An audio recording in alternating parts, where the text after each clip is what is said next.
Bom dia a todos. Estamos iniciando a aula 5 do curso de Engenharia Econômica, EM 853. Inicialmente espero que todos estejam bem, todos os seus familiares. Vamos seguir com as aulas a partir de agora gravadas. Espero que ajude um pouco a vocês entenderem melhor os conceitos. Na aula de hoje a gente vai estudar os conceitos de amortização, inflação e índice de preços e como que isso vai influenciar o nosso fluxo de caixa, que a gente viu nas aulas passadas. A gente fez uma pequena modificação aí no calendário para que a gente jogue a parte de custos, subsídios e tributação para a aula seguinte, conforme a gente vai mostrar, e vocês vão receber o comunicado aí pela internet.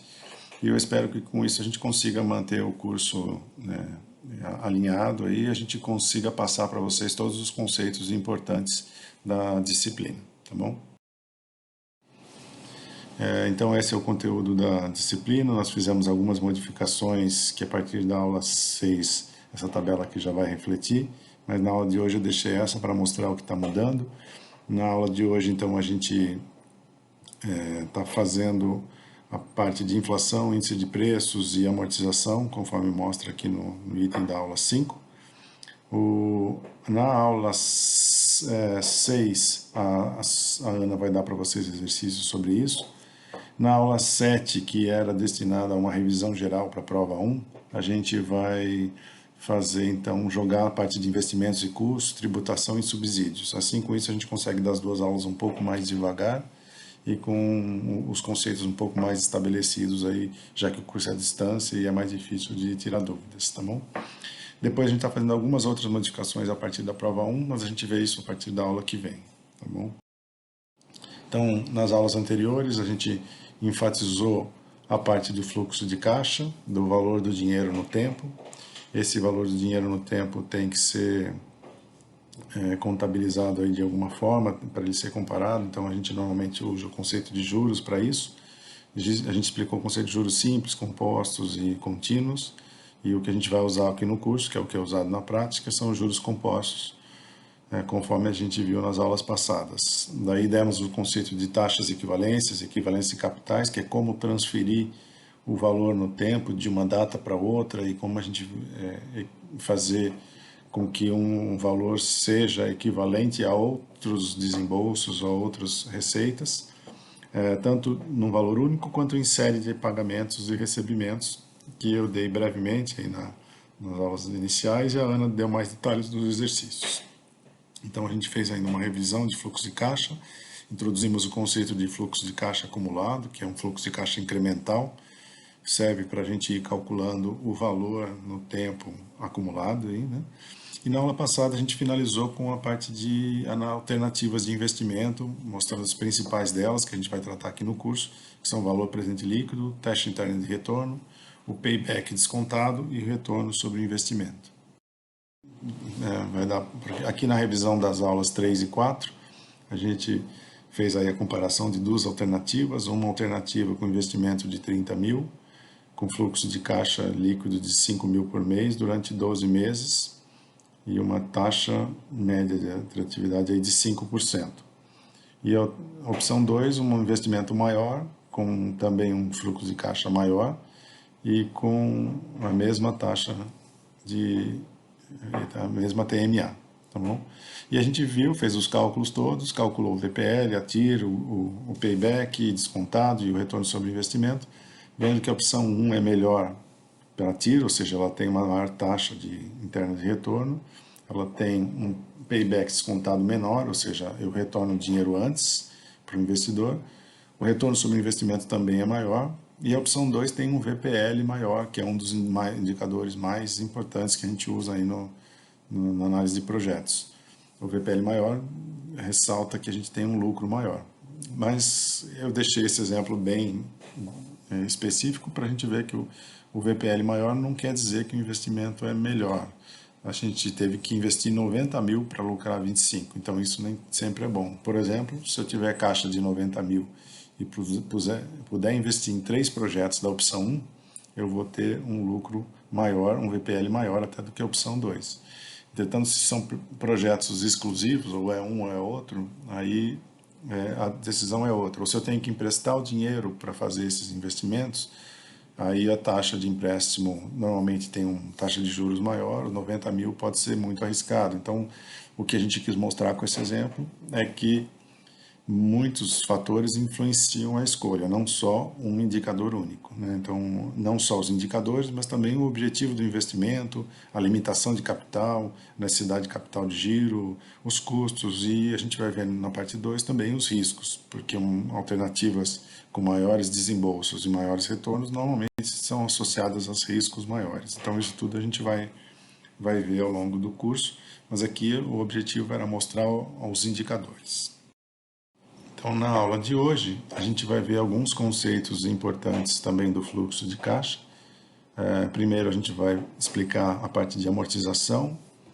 Depois, a gente vai falar na inflação e como que a inflação altera o nosso cálculo e perspectiva de negócios e do juros, dividindo aí juros em juros nominais e juros reais, como a gente vai ver. Falar sobre alguns índices de preços que a gente usa para medir a inflação. A inflação, a gente vai ver daqui a pouco, ela é diferente dependendo dos itens que eu considero, né? Então a gente vai ver que tem vários indicadores e cada área usa um indicador próprio. Depois, a influência da inflação nos juros, no cálculo de juros e alguns exemplos. Bom, vamos começar então com a parte de amortização. Amortização são aplicadas em geral em operações de empréstimo e financiamento de longo prazo. Um exemplo mais categórico aí é o financiamento de um imóvel, por exemplo, mas pode ser de uma máquina também, de uma grande máquina, quando o objetivo nosso é obter esse imóvel, essa máquina, só que não temos capital para isso, ou não queremos fazer um grande desembolso inicial para isso, então a gente trabalha aí com o financiamento desse item. E aí a gente tem que pagar esse item de alguma forma, e a gente vai mostrar aqui como que a gente faz o cálculo usando o fluxo de caixa com vários tipos de pagamento. Aí. Na verdade, a gente está usando o conceito de série de dados aplicado aí a um valor, como a gente já viu, mas é um cálculo específico. Então, o uso de juros compostos sempre sobre o saldo devedor do período de capitalização anterior, né? Então, isso daqui é uma característica importante de todo investimento que a gente tem, né? A gente vai sempre dividir o nosso investimento em períodos e a esses períodos vão ser aplicados juros compostos. Então, logicamente, eu vou pagar juros somente sobre aquilo que eu estou devendo. Aquilo que eu já paguei, não vão incidir mais juros. Então, essa é a característica aqui do conceito de amortização, né? Então, é sempre sobre o saldo devedor, como a gente vai ver. Os encargos e despesas financeiras caracterizam aí o custo da operação, ou seja, eu vou pagar não só o meu empréstimo, mas também os juros ou encargos e eventualmente até uma taxa de administração para o banco que está fazendo ou para o órgão financeiro que está fazendo isso. Então a gente vai mostrar isso nos exemplos.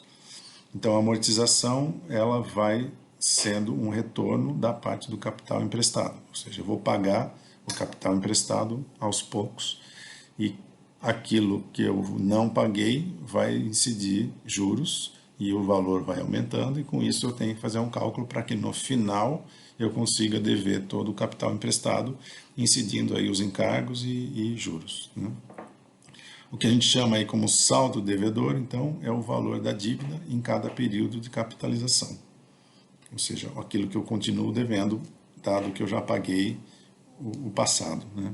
A prestação é o valor que eu vou efetivamente pagar, o valor da amortização mais os encargos financeiros.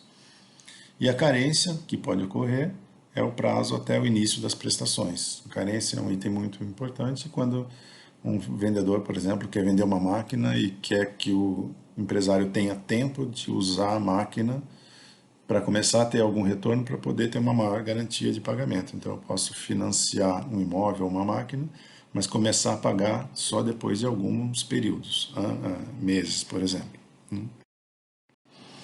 Então há diversos tipos de sistema de amortização e eu vou enfatizar aqui nos 3 mais conhecidos, que são o sistema de amortização constante, SAC, o sistema de amortização francês, Price, com prestações constantes.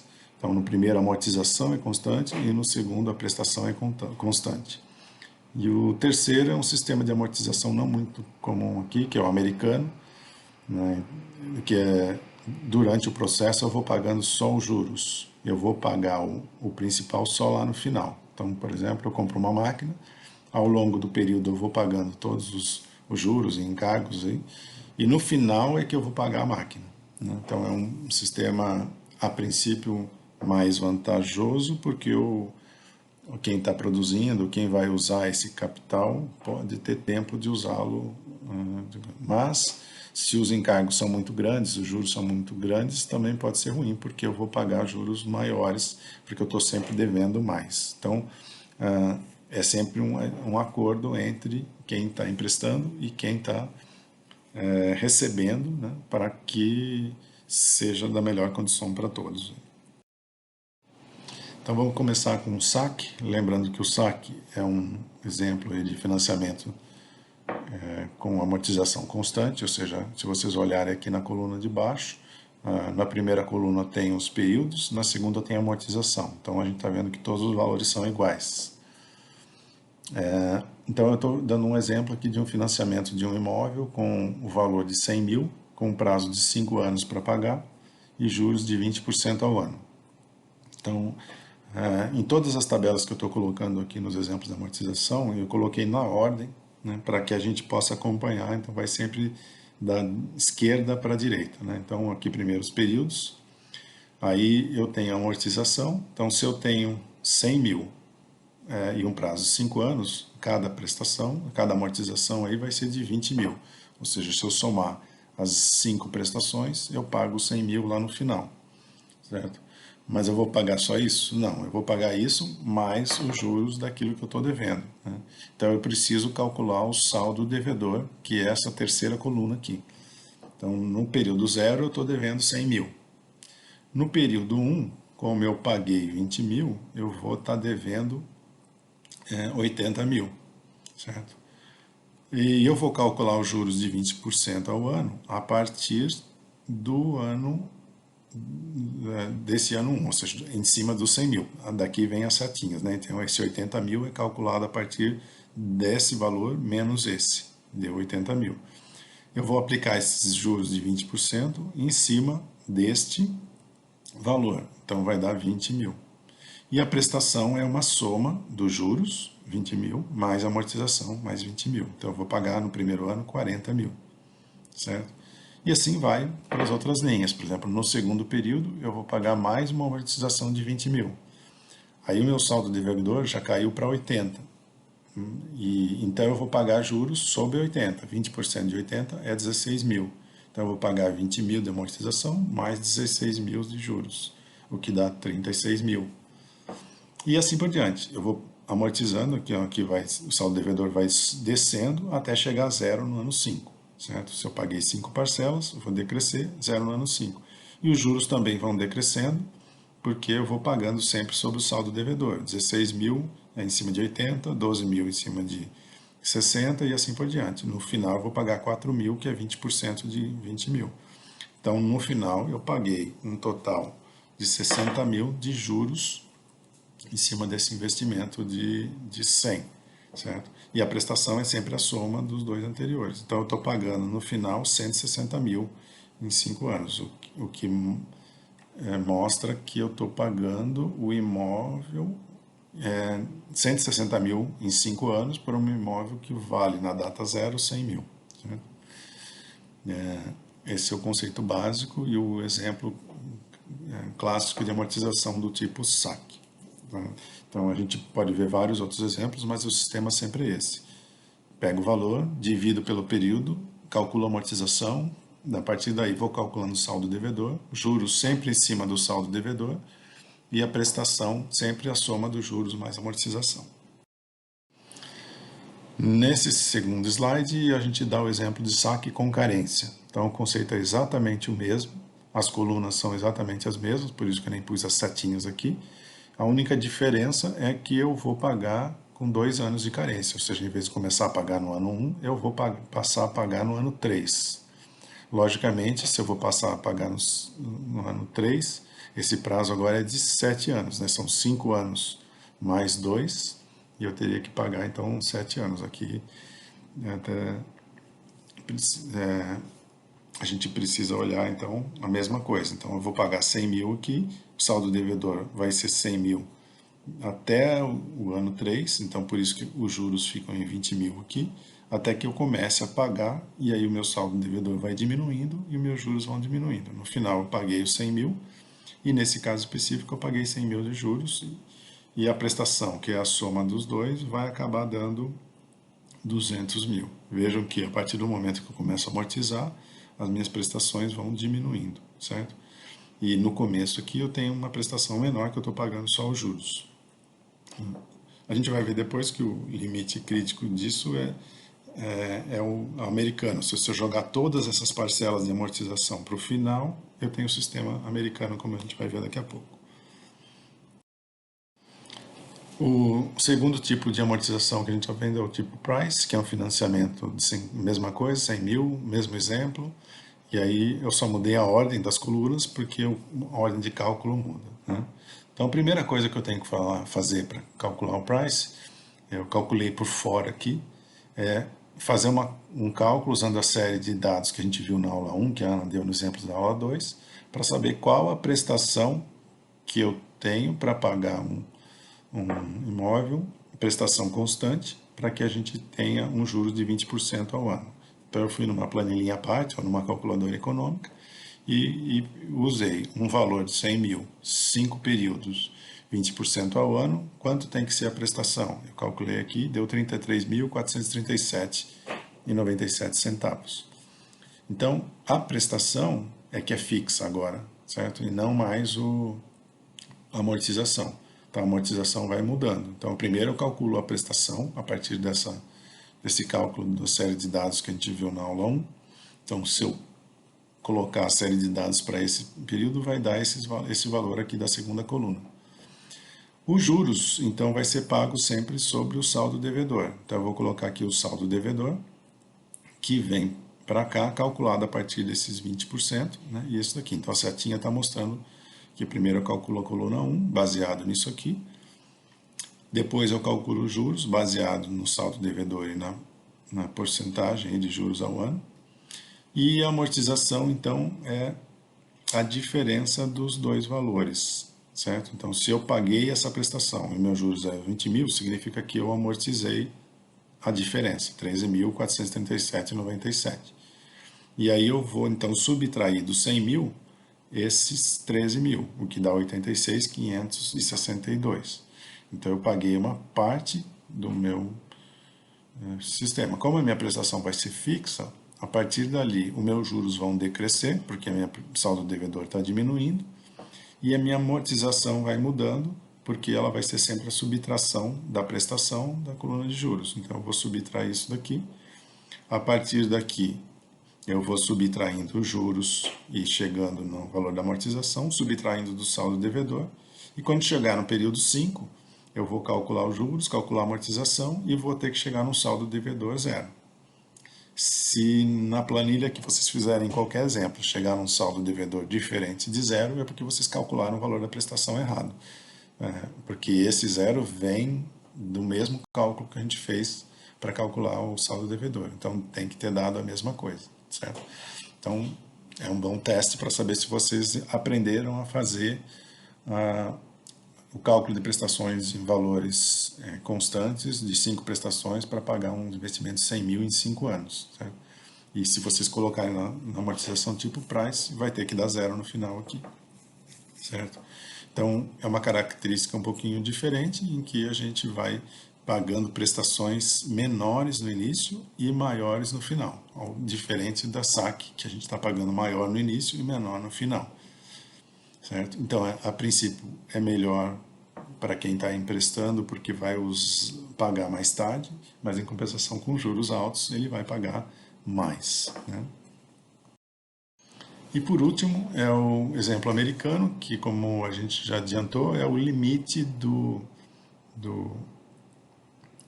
do exemplo do saque, jogando toda a amortização para o final, certo? Mas ele é sistema chamado americano porque eu não tenho amortizações. Então a ordem é a mesma, né, que a gente mostrou no saque, mesmo 5 anos, mesmo investimento, é a mesma coisa. Só que em vez de pagar em 5 parcelas de 20, eu vou pagar 100 mil lá no final. Então isso daqui, em princípio, é um sistema bom para quem precisa gerar caixa para pagar no final. Embora seja um sistema mais arriscado, porque se quem está emprestando não guardar esse caixa para o final, não vai ter como pagar isso, aí vai ser ruim para os dois lados. E por isso que tem que ser muito bem previsto em contratos. Mas a mesma coisa de um imóvel. Eu posso querer aplicar o dinheiro do imóvel ao invés de comprar isso à vista e no final pagar só isso. Então é isso que a gente teoricamente vai decidir, né, entre quem está emprestando e quem emprestar. Então o saldo devedor continua em 100 mil até o último período, então eu coloquei aqui, mas nem precisaria, né, mas só para deixar claro como que é calculado. Então o saldo devedor continua 100 mil até o período 4 e no período 5 ele é todo amortizado. Né? E os juros vão ser constantes, porque é sempre em cima dos 100 mil. 20% de 100 mil, sempre 20 mil. Então eu vou pagar 100 mil. Então, a princípio, eu vou pagar prestações de 20 mil ao longo dos 4 primeiros anos e 120 mil lá no final, totalizando 200 mil. Então, são 3 sistemas diferentes, com amortizações ou constantes, ou prestações constantes, ou saldo ou amortização no final, que quem entendeu bem o conceito de fluxo de caixa e série de dados vai saber calcular. Então, falando o sistema, a gente pode calcular em cima dessa base. Bom, mudando um pouco de assunto agora, a gente vai parar de falar um pouquinho do fluxo de caixa e vou entrar com o conceito de inflação. Inflação é uma coisa que todos nós conhecemos, é citado na mídia toda hora, tal, mas é importante a gente entender como considerar a inflação na vida real aí, das nossas decisões de investimento, tá bom? É isso que a gente vai tentar fazer aqui, como é que a gente junta o conceito de inflação com o conceito que a gente viu de juros até aqui no curso, tá? Então, o que é a inflação? É um aumento contínuo e generalizado de preços de uma economia. Isso todos sabem, nossa vida é afetada todos os dias por isso, porque o preço das coisas aumenta, hoje em dia aumenta pouco. Um tempo atrás a inflação no Brasil era muito alta, então os preços mudavam mensalmente ou até diariamente. Hoje é um pouquinho mais controlada, então esse efeito não é tão grande, mas é importante considerar, seja pequena ou grande, porque para períodos grandes de investimento ela passa a fazer uma boa diferença. Nós não vamos estudar aqui, como os economistas, as causas, efeitos, como controlar a inflação, como considerar isso na economia, mas sim como considerar isso na engenharia econômica e na análise de investimentos, que basicamente é como é que eu considero a inflação no meu fluxo de caixa. Então, para entender a inflação, a gente pode rever o exemplo da aula 1 de cinema, se vocês puderem voltar lá para a aula 1 e dar uma olhadinha, mas mostra que ao longo de muitos anos a inflação faz muita diferença. E o importante aqui para a gente é que a inflação muda o valor do dinheiro no tempo. Tem uma influência de fluxo de caixa, influencia o fluxo de caixa e a mudança no valor presente para o valor futuro e vice-versa. Então, quando a gente deu o conceito de fluxo de caixa, como trazer para valor presente considerando os juros, isso aí estava considerando inflação zero, né? No caso de ter inflação, aí a gente vai ter que entender o efeito nos juros e como os juros são divididos nos juros totais, aí que a gente chama de nominais, que são compostos por inflação, e os juros reais. Então, os juros totais, quando tem que ser deflacionados, certo? Então, eu vou ter que descontar a inflação para os juros reais. E isso que vai compor a variação do valor no tempo. Há diversos indicadores aí de inflação, porque cada área tem uma inflação diferente, né? Isso que a gente vai ver um pouquinho em detalhes aqui, mas também não é muito o nosso objetivo, isso é mais para economista. Aqui, dado que eu tenho um índice de inflação, eu quero saber como considerá-lo no fluxo de caixa. Bom, nas aplicações aí da aula 1 e 2, nós estudamos aí os juros compostos e falamos que eles iam ser aplicados para os próximos períodos, né? Entretanto, ao se considerar a inflação, deve-se diferenciar a parte da atualização do dinheiro que vem da inflação da parte que vem dos juros, né? Então, se eu pegar, atualizar o dinheiro, o valor do dinheiro num determinado período, eu sempre vou estar multiplicando por 1 mais os juros, que aqui eu estou chamando de juros nominais, certo? JN. Eu vou decompor esses juros nominais em juros reais, que estão aqui, e inflação, que está em I. Então, JR e I.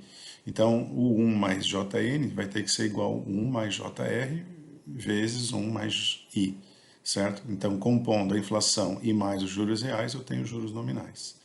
Então, cuidado, né, que a tendência de muita gente é fazer com que os juros nominais, para calcular os juros reais, eu subtraio a inflação. Não é bem assim, eu tenho que usar essa equação aqui para fazer o cálculo. Quando a inflação é pequena, quando o período são poucos períodos, o valor é bem próximo, mas para períodos longos de inflação alta, a diferença é grande. Então, os juros reais, aqui na caixinha em vermelho, são iguais a 1 mais JN, que é o juro nominal, dividido por 1 mais I, que é a inflação, menos 1, certo? Então, os juros reais não é JN menos I, como muita gente acaba fazendo, esse é um dos erros mais comuns, né?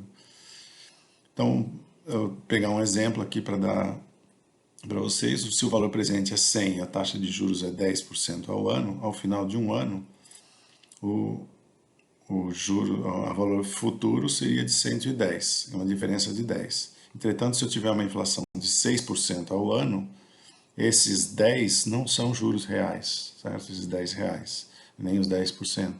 O 10% é o juro nominal e o 6% é a inflação. Então eu vou ter que calcular os juros reais, que não vão dar 4% aqui, não é 10 menos 6. Eu tenho que usar essa equação aqui para calcular, certo? Então uma parte desses 10 reais são considerados juros reais e por isso deve ser descontado o aumento por conta da inflação. Então, revendo, então, definindo claramente, o juro nominal é divulgado pelas instituições financeiras quando se faz um investimento ou assume uma dívida, sem considerar os efeitos de inflação, certo? O juro real é a taxa de juros reais, são os juros nominais, né, descontados da inflação, ou, como a gente fala, deflacionados, né? E no exemplo do slide anterior, então, meus juros nominais são 10%, a inflação é 6%, então os juros reais, eu vou usar aquela equaçãozinha, 1 mais 10, 1 menos 6%, menos 1, que vai dar 3,773. Então observe que não é 4, mas sim 3,773, ou seja, se eu tenho 6% de inflação mais 3,773 de juros reais, eu vou ter 10% de juros nominais, certo? Então essa é a conta que a gente tem que fazer sempre que quiser deflacionar aí um determinado taxa. Bom, vou falar um pouquinho de alguns indicadores agora. Eu vou dividir os indicadores em duas partes. Eu tenho indicadores de juros e eu tenho indicadores de inflação. Vou começar falando dos indicadores de juros e vou citar só dois, porque o nosso objetivo aqui não é fazer um curso de economia, e sim como descontar. Então, esses são os dois importantes aí. Primeiro é a Selic. Por que a Selic é uma taxa importante? Porque ela é uma taxa usada pelo governo, né? E uma taxa com fiabilidade, né? Então, a gente vai ver que ela está relacionada a títulos federais. Então, ela é muito usada para as aplicações financeiras. E por isso mesmo ela também é usada para outras áreas, porque eu vou sempre comparar quando eu quiser realizar um investimento, vocês no projeto de vocês vão ter isso, eu tenho que dar um rendimento maior do que aquele que o governo me dá garantido sem risco, certo? Então por isso que ela é muito utilizada. E a Selic tem uma parte de juros reais e uma parte de inflação, e eu tenho que descontar. O meu investimento vai ter que suplantar essas duas partes aí. Se o meu investimento der um retorno menor do que a Selic, significa que não vale a pena eu correr o risco, né? Então, por isso que eu estou definindo a Selic aqui. A Selic, então, é a taxa de juros equivalente a uma taxa referencial do Sistema Especial de Liquidação e de Custódia, por isso o nome Selic, para títulos federais, aplicável ao pagamento na restituição, compensação ou reembolso de tributos federais. É uma taxa básica de juros da economia do Brasil, utilizada no mercado interbancário para financiamento de operações com durações diárias, lastreadas com títulos públicos federais, certo? Então, ela é uma taxa que o governo paga, e os bancos usam também em mercados interbancários, considerada uma taxa com risco baixíssimo, né? Então, ela é usada como base de comparação para outros investimentos. Como eu disse, o investimento tem que render mais do que a Selic. Se ele render menos do que a Selic, aí com algum risco não compensa, né? E a gente, para o investidor, é importante também a taxa chamada CDI, que é a Certificado de Depósito Interbancário, que ao invés de usar título público, os bancos usam seus próprios títulos aí, baseados na Selic. A CDI normalmente acompanha muito o que acontece com a Selic. E ela é usada, a CDI, né, é usada para rendimento financeiro. Então, se eu tiver um capital, esse capital pode ser aplicado num banco que vai retornar uma taxa próxima da Selic com risco baixo, né?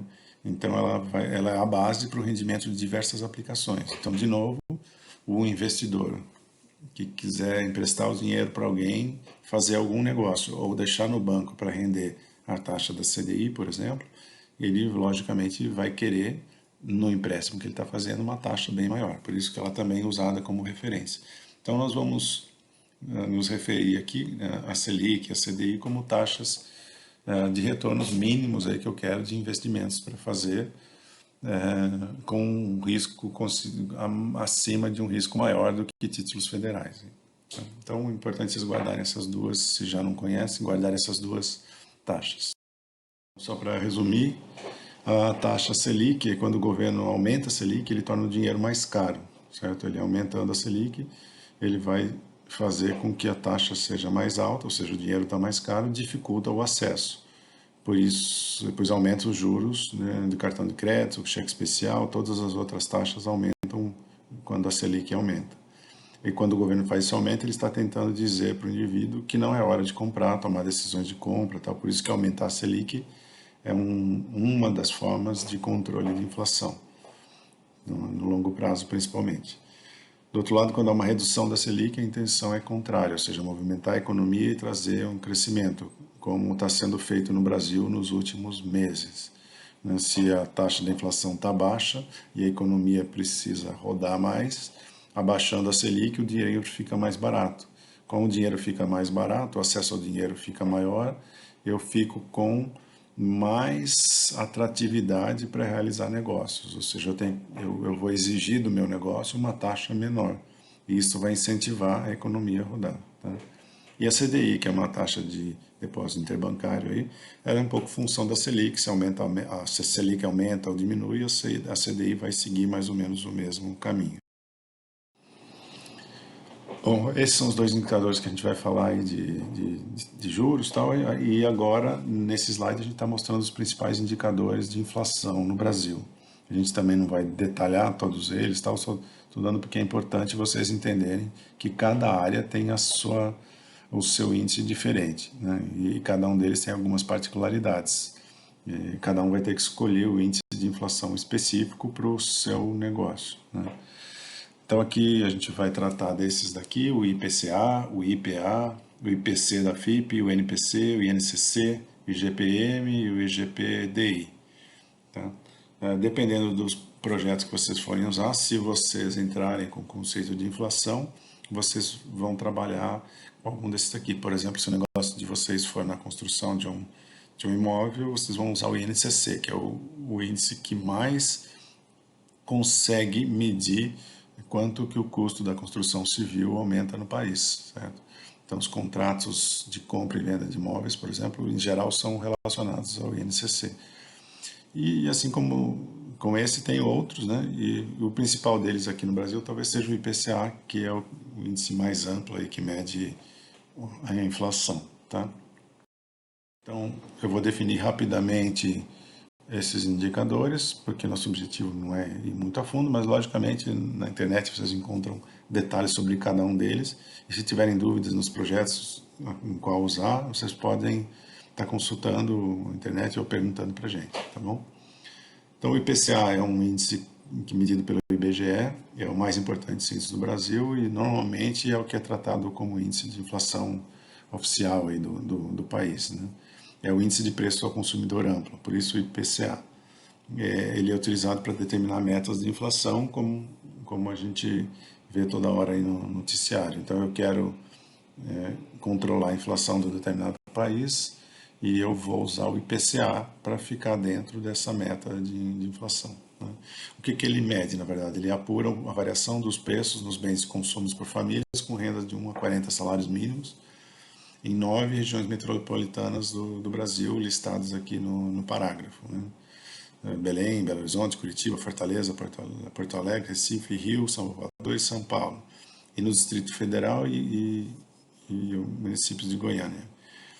Então, na verdade, eu vou medir isso para que eu consiga saber quanto que os bens consumidos por essas famílias, né, que está na cesta básica, essas coisas, vão influenciar aí no índice de inflação do país. Tá? Existem outros, o IPA, por exemplo, é medido pela HTV, registra variações de preços de produtos agropecuários e indústrias nas transações empresariais, ou seja, nos estágios de comercialização anteriores ao consumo final. É muito usado por empresas também. É a base de preço do mercado atacadista, abrangendo etapas de processo produtivo que precedem o preço do varejo. Então, quem tiver algum negócio, por exemplo, relacionado nessa área aí antes de chegar aí no varejo, pode usar o IPA como indicador. O IPC da FIPE é a base dos custos de habitação, alimentação, transporte, despesas, saúde, vestuário, educação, uma renda salarial de 1 a 20 salários mínimos. Ele também é bem comparável ao IPCA, e normalmente eles têm uma correlação bastante grande. O INPC é medido pelo IBGE, mede a variação de preços de produtos de alimentação, bebida, artigos de residência, comunicação, despesas pessoais, educação, habitação e assim por diante, né? Outros índices também tem um determinado ramo que ele está tentando medir. O INCC é mais voltado a materiais de construção, como a gente já disse, e mão de obra do setor.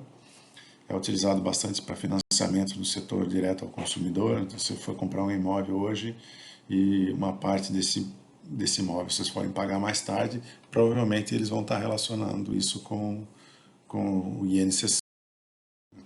O IGPM da FGV é calculado baseado nesses 3 indicadores que a gente já passou, com pesos diferentes aí, de 60%, 30% e 10%. E ele mede sempre até o dia 20 do mês, ou seja, de 21 de um mês a 20 do outro mês.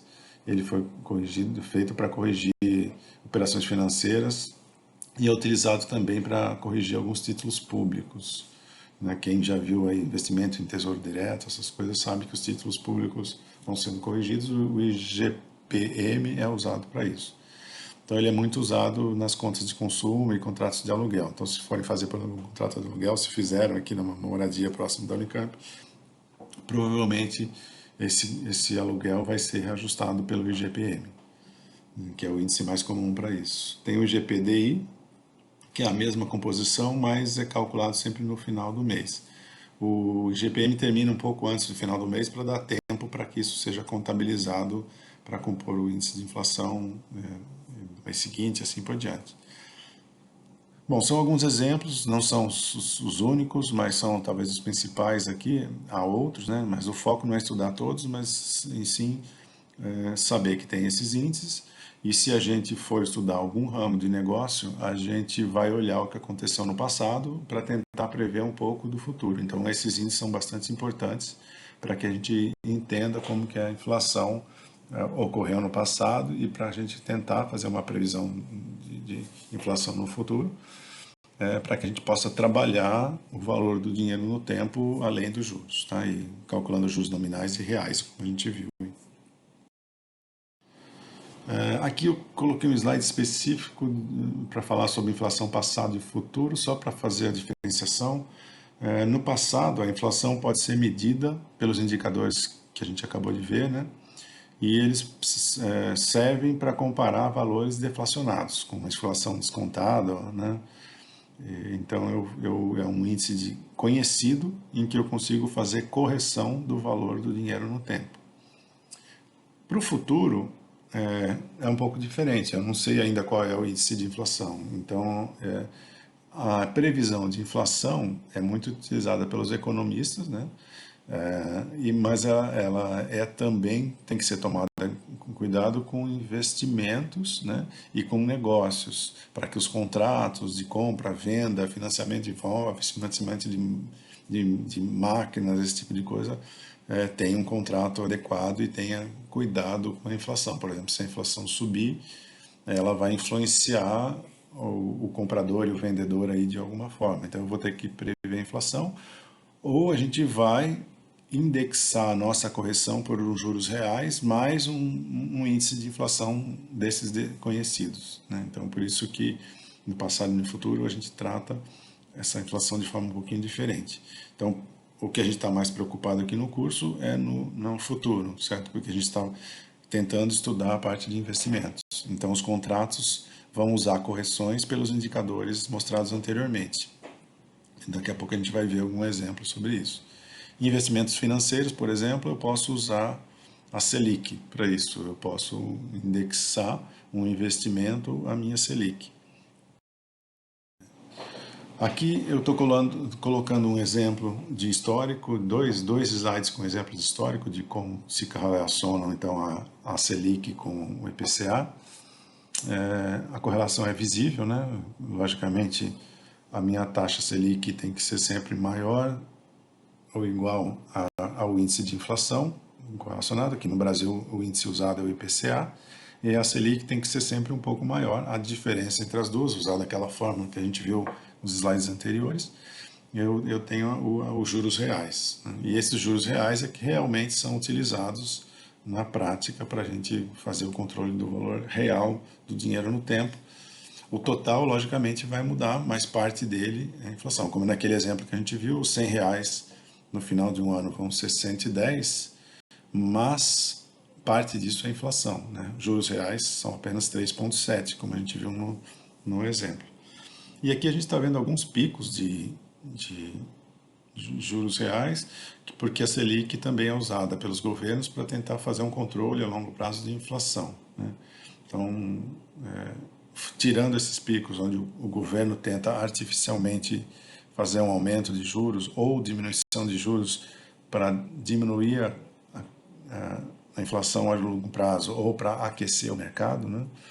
Então a gente vai ver aqui uma correlação forte entre os dois. Esse gráfico que vai até 2019, eu coloquei um aqui com dados um pouco mais recentes, de 2012 até 2019, e aqui eu fiz um cálculo de juros reais. Eu peguei aí da internet a Selic, peguei o IPCA, que estão em azul e em verde aqui, e calculei pela forma que a gente viu nos slides anteriores os juros reais. Então a gente está vendo aqui juros reais em vermelho, que em teoria em 2019 aqui para o Brasil foi da ordem de 1,34, ou seja, a inflação da ordem de 3%, a Selic foi da ordem de 4,5%, significa que os nossos juros reais aí é 1,34%, que é um juros relativamente baixo comparado com anos 90 aí, que a gente teve juros muito altos, né?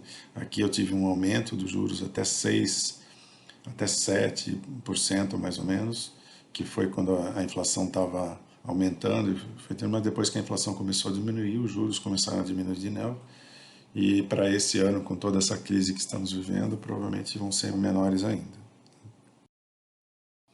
Aqui a gente então disse que os investimentos são correlacionados aí a esses indicadores. Aqui estou dando um exemplo do indicador de investimento, né, que é o CDI, que a gente usou lá. E eu peguei um slide aqui do Banco Pactual, só para dar um exemplo para vocês, como a gente pode fazer o investimento ficar um pouquinho mais ou menos arriscado. Por exemplo, eu posso fazer um investimento que seja prefixado, ou seja, eu vou fixar a taxa no início e vou manter essa taxa até o final do investimento, ou eu posso estar pós-fixado. E o pós-fixado normalmente vai obedecer algum desses indicadores, no caso aqui o CDI, né? Então, no pré-fixado eu tenho uma rentabilidade pré-definida. No pós-fixado eu tenho uma rentabilidade calculada a partir de um índice como o CDI, por exemplo, né? Eu posso fazer o mesmo com inflação, né? Aqui eu estou fazendo com o CDI. Então, no pré-fixado eu sei o rendimento desde o início, mas eu estou correndo o risco, se a inflação subir muito ou cair muito, eu vou ter uma surpresa, né? Aqui eu sei o rendimento só no final, mas em compensação eu tenho um pouco mais de... é um investimento um pouco mais conservador, porque se a inflação subir, o investimento sobe também, né? Se a CDI subir, o investimento sobe também. Aqui, por exemplo, eu tenho o risco de poder perder para a inflação, e aqui no pós-fixado dificilmente eu vou perder a inflação, porque se ela subir, eu vou subir também. Por outro lado, se a inflação cair, eu vou ter um rendimento maior aqui e esse investimento vai cair, né? Então, por isso, o pré-fixado é mais arriscado, e ele normalmente é usado por investidores que acreditam que a taxa de juros vai cair, né? A inflação vai cair, a CDI vai cair, e aí eu já garanti a minha taxa desde o início. E o pós-fixado é um investimento mais conservador. Então aqui eu vou definir uma taxa ao ano e aqui eu vou definir uma taxa como uma porcentagem do CDI ou da Selic, ou se for da inflação, PCA e assim por diante, né?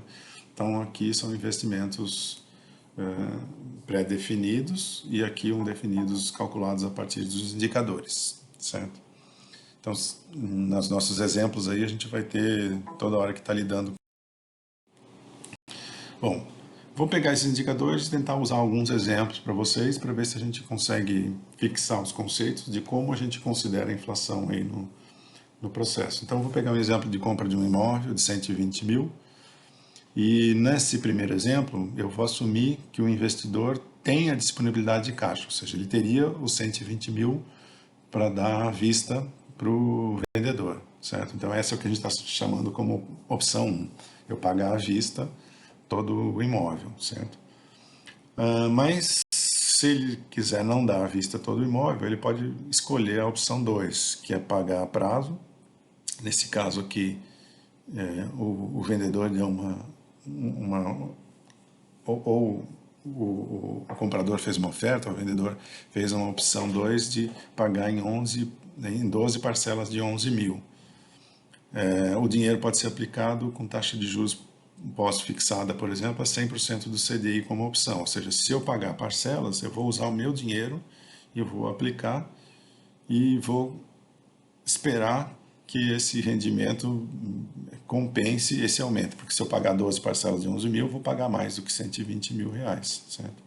Então eu tenho aqui, se fossem 12 parcelas de 10 mil, eu pagaria exatamente isso. Logicamente o vendedor não vai aceitar, porque o dinheiro tem valor no tempo, mas de 11 mil já passa a ser um atrativo aí para o vendedor, né? Então vamos rapidamente fazer o cálculo. Se eu tiver uma expectativa de 0,4% de inflação ao mês, calculada aí pelo INCC, que a gente está usando o imóvel, e se eu tiver uma expectativa de CDI de 1% ao mês de rendimento para cá, né? Então eu estou imaginando que o CDI vai dar. Como eu escolhi aqui na opção 2 um pós-fixado, logicamente para o futuro, se isso variar ou não, eu vou ter que calcular. Então é um investimento um pouco relacionado a CDI, certo? E um pouco mais seguro no sentido de se a inflação subir, provavelmente a CDI também vai subir. Então a diferença entre elas não deve alterar muito, certo? Então aqui eu estou dando duas soluções para vocês. Nesse slide tem uma solução, no slide seguinte eu tenho a solução 2. Por que eu dei duas soluções aqui? Na verdade existem N formas diferentes de vocês fazerem essa comparação, certo? Eu vou fazer de duas formas bem diferentes aqui para vocês verem que a forma com que vocês fazem a comparação pode ser diferente, né? Então, eu posso, por exemplo, trazer todo o valor para o valor presente, eu posso jogar todo o valor para o valor futuro, eu posso fazer uma simulação de quanto dinheiro eu teria no final se eu seguir a opção 1 ou a opção 2 e assim por diante, né? Então, eu vou fazer de duas formas bem diferentes, né? Então, na primeira solução, eu vou escolher a alternativa calculando o saldo no final de cada mês e calculando o valor final. Ou seja, eu vou pegar mês a mês, ao longo dos 12 meses, e vou fazer o cálculo de fluxo de caixa e vou ver quanto de dinheiro eu vou ter lá no final, certo? Se esse dinheiro der negativo ou positivo, significa que a opção 1 ou 2 é a melhor, conforme a gente vai ver aqui no exemplo, certo? Então, vou pegar o exemplo aqui. No mês 0, eu tinha 120 mil. Então, na opção 1, eu já desembolsei todos os 120 mil, que está aqui em cima. Então, eu fiquei com 0 de dinheiro. Então, aí o valor presente é o mesmo do início ao fim. Eu tenho 0 de dinheiro lá no valor de hoje. Eu desembolsei todo o dinheiro. Na opção 2, que está aqui embaixo nas outras linhas, eu tenho, então, lembrando, juros nominais de 1%, juros de inflação, desculpa, de 0,4%, e aí a diferença entre eles, que não é 0,6, lembra? Eu usei aquela formulazinha do slide anterior, e deu 0,5976, certo? Então, o que eu vou fazer? Eu vou verificar o final do saldo de cada mês, quanto que eu tenho de saldo. Então, eu vou pegar aqui 120 mil no mês 1, eu vou aplicar esses 120 mil no banco, como eu tenho uma taxa de juros reais de 0,5976, eu vou ter 109.717,13, certo? Só que eu vou pagar 11 mil da minha primeira prestação. Então, eu vou subtrair esse valor, ou seja, eu teria 120 mil mais o rendimento de juros reais, menos os 11 mil, que vai dar os 109.717, certo?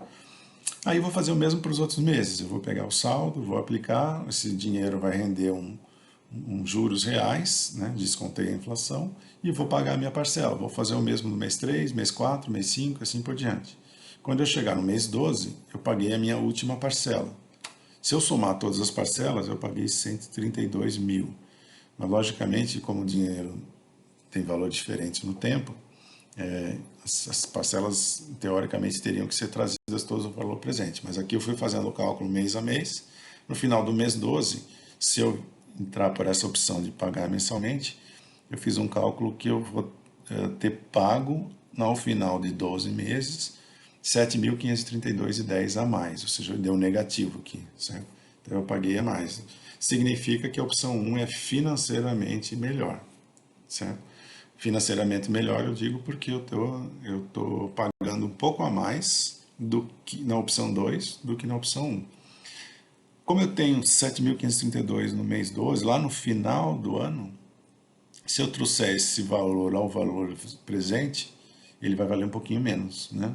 Ele vai valer 7.012,36. Então, comparando no valor de hoje, a opção 2 financeiramente é 7 mil reais a menos do que a opção 1, certo?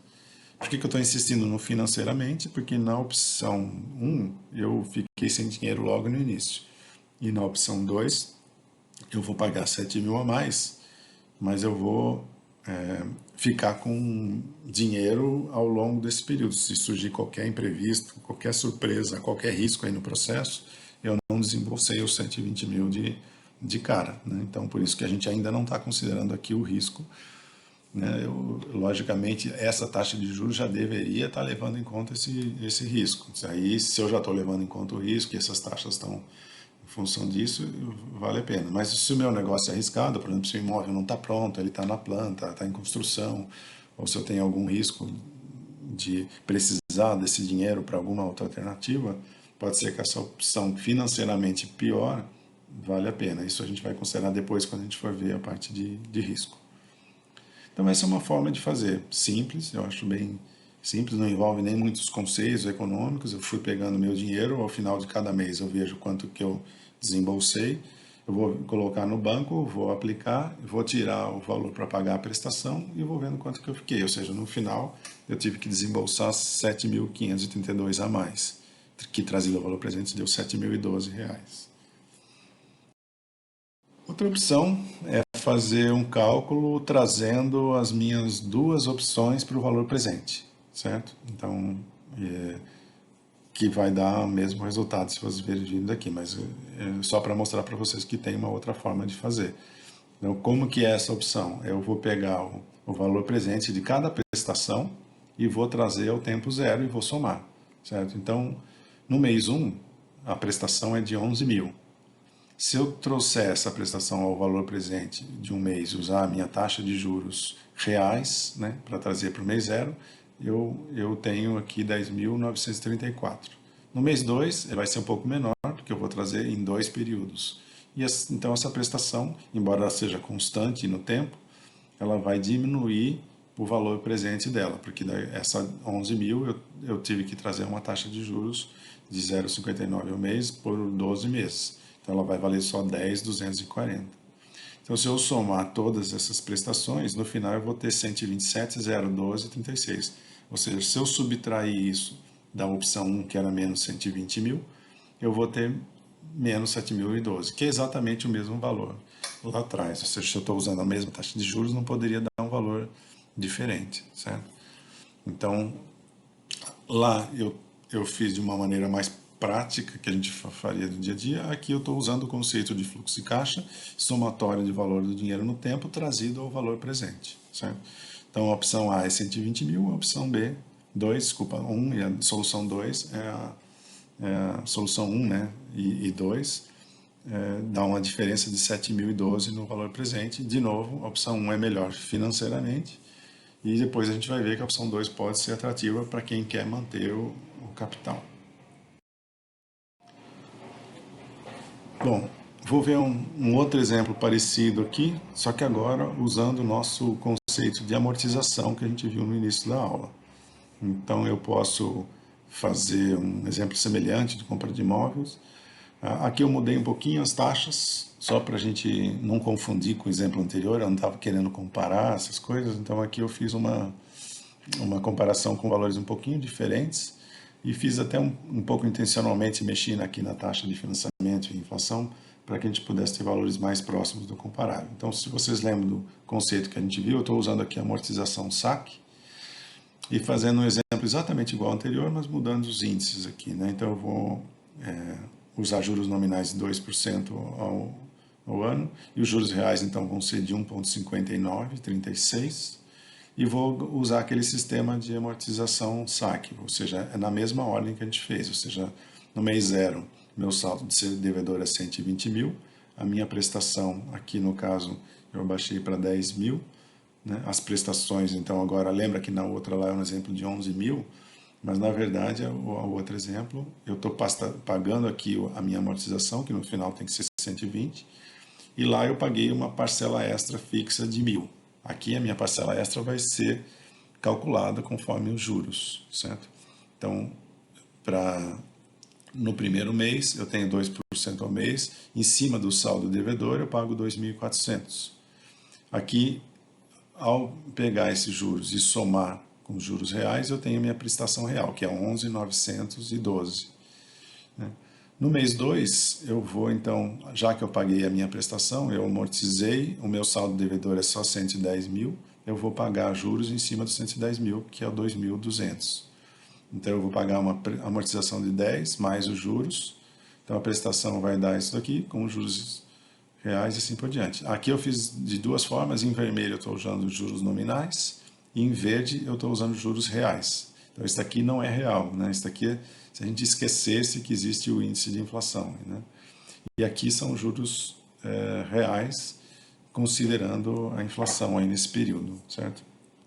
E aí eu vou usar o sistema de amortização SAC, então minhas amortizações vão somar 120 mil aqui, o meu saldo devedor vai diminuindo, sendo que no final ele se torna zero, ou seja, eu paguei todo o imóvel, os juros vão diminuindo porque ele vai ser sempre calculado em cima do saldo devedor, e a prestação, ela vai somando sempre os juros e a amortização, certo? Então, para os juros nominais eu paguei 135.600 no final, e para os juros reais eu paguei 132.430, certo? Então, logicamente, se eu desconsiderar a inflação, eu vou ter uma diferença aí entre os dois juros, né? E aqui, no caso, seria uma opção em que eu não tenho 120 mil para pagar de cara, eu vou ter que financiar esse imóvel de alguma forma e eu vou usar esse sistema aqui. Então, é um exemplo que junta aí os conceitos de fluxo de caixa, de amortização que a gente viu e de inflação que a gente viu agora. Certo? Então, espero que tenha ficado claro os dois conceitos, aí, tanto do conceito de amortização quanto de juros e o desconto da inflação nos juros para se tornar os juros reais. Então, essa caixa verde seria o que realmente a gente estaria considerando aqui. Em resumo, o que a gente viu na aula 5, então, mais algumas aplicações aí de fluxo de caixa para calcular financiamentos com conceito de amortização. Vimos que a inflação também influencia o valor do dinheiro no tempo e por isso precisamos diferenciar os juros nominais e juros reais. E vimos que para o passado esse desinflação é conhecido e a gente pode usar isso para comparar valores em diferentes tempos, e para o futuro a inflação tem que ser considerada aí nos contratos, nos exemplos de financiamento, para que a gente considere isso nos índices de juros que a gente vai calcular. A gente pode ou não usar esses indicadores, logicamente, e fazendo com que o investimento fique mais ou menos arriscado, pré-fixado, pós-fixado, assim por diante. Vimos alguns dos indicadores principais de inflação e de taxa de juros de referência, e um exemplo comparativo de pagamento de imóvel com 3 soluções diferentes, aí, né? Um exemplo com 2 soluções diferentes, e depois um segundo exemplo com uma taxa um pouco maior, usando um sistema de amortização, mas descontando a inflação dos juros nominais. Né? E o objetivo aqui é mostrar que há várias formas de calcular também, alternativas de comparação desses investimentos. Né? Então, na aula seguinte, aí, na próxima aula, vocês vão ver alguns exemplos sobre isso, e um pouco mais detalhados também, para ver se o conceito fica mais claro, tá bom? Então, por hoje é só, espero que tenha sido claro aí nos conceitos. Qualquer dúvida, a gente vai tratando aí nas próximas aulas.